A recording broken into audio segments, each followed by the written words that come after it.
Hey there, everybody. It's Josh Rayner, editor-in-chief of DC Comics News. I'm teaming up with my other site, Merc with a Movie Blog, to bring you a very special treat today. I just got off of a Zoom call with the amazing Roberto Patino, the showrunner for the upcoming series DMZ. It's a fantastic show. I got the opportunity to take an early look at it. It comes out on the 17th, just a couple days away on HBO Max. It is incredible. It is set in the world where a second civil war has taken place, and there is a DMZ, a demilitarized zone between these two warring countries of the United States and the Free States of America. And it tells the story of the people within that DMZ. And it's incredible. It is, I think, a very important series, and I hope that you guys watch it and enjoy it.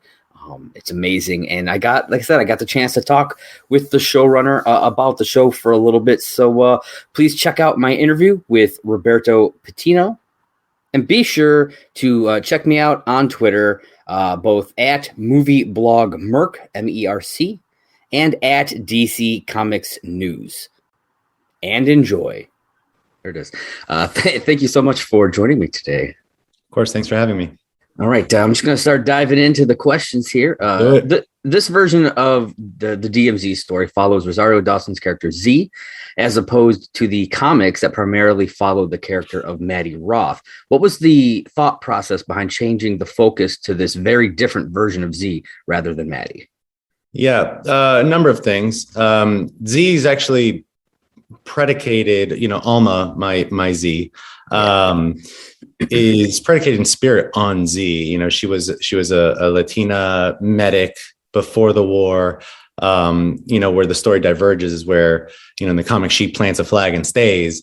And this one, Z is a mother with a deep history to the island, to Manhattan, and she gets separated from her son in the evacuation of Manhattan. To touch on your question about Maddie, the comic, when it came out in 2005, blew me away. It got me hooked, like it did so many people, because of the fundamental context, right? The idea of second American Civil War. It was so terrifying, but it was so other, right? It was so out there. Yeah. And, on a pretty cynical sort of, I can't look away level, the whole framework of the comic worked. Maddie being a photojournalist, being dropped in and left behind. You wanted to follow that comic because inherently he is a passive character, right? He's not doing anything to affect his circumstance. He's just taking it in. And as a reader, he's a proxy for the readership, and you just want to see the world with him, right? You want to see what Central Park became. You want to see what happened to the Empire State Building. And so it worked. If you look at it for adapting it for the landscape of TV, it, to me, inherently on a character level, felt too passive of a character. I really wanted someone who wanted a specific want, and who would stop at nothing to get it. That's on a character level. And then there's the contextual level, which, the comic came out in 2005. It was very predicated on a post 9/11 world, and for a comic that is so founded upon its global affairs, right? It dealt with our military interred in the Middle East and all the industrial military conflicts, all those things that are so of the time. To tell the story in 2022, you really needed to do that justice. And the concept of DMZ in 2022 takes on a whole new meaning. Right, it hits much closer to home.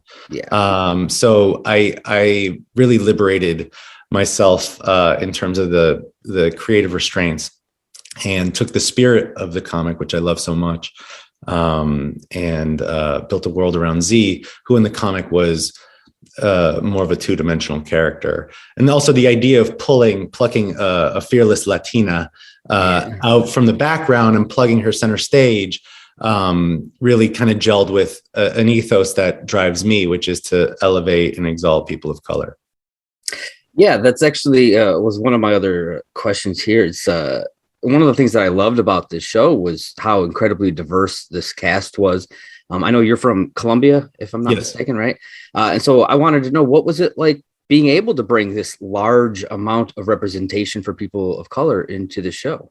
Dude, I mean, it was amazing. Yeah. It was amazing. And it's something that Ava and I, when we first met, immediately clicked with, because it's not really about,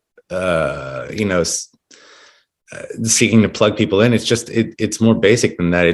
It's our world. It's reflecting our world. It's how it is. And it sounds so simple. Excuse me. It sounds so like lofty, but it's rather simple. So that was a very explicit mandate. Also, if you take a 10% cross section of Manhattan, you're going to get people from all over the world of all colors and creeds and walks of life. So why not plug that into the show and do it right? So yeah, we were very intentional about casting people of color and building out a crew. Similarly, an inclusive crew and an inclusive cast. So one of the other things that I really enjoyed about the show was that it focused primarily on the people inside the DMZ. Yes. And it didn't get bogged down with all the politics of the two outside warring countries. Was this a conscious effort from the beginning, or was this something that kind of formed during the process? No, it was a conscious effort from the beginning, because that speculating on why we would get to war is just, continuing to play by the rules of division that we play by now. If you ask 10 different people how we might get to civil war, you're going to get 10 different answers.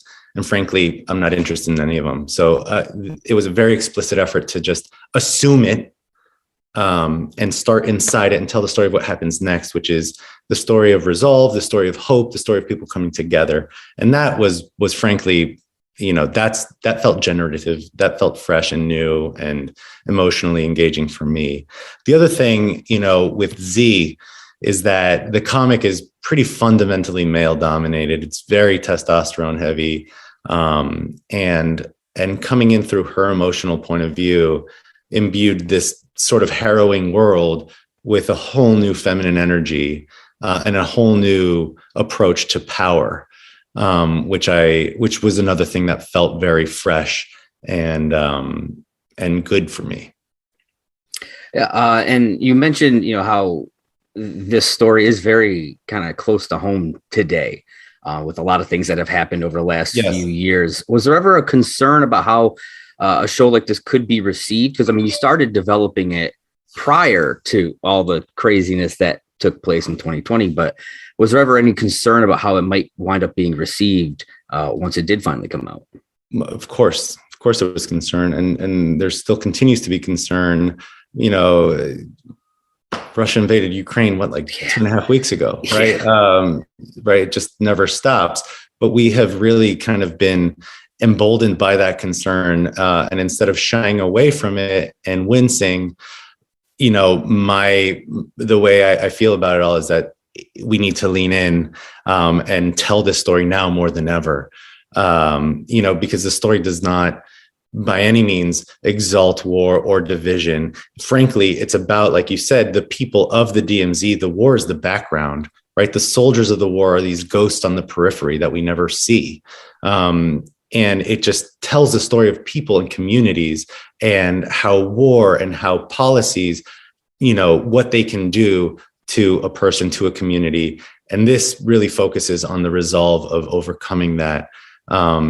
And I think that's a fundamentally human lesson that, is applicable to everywhere.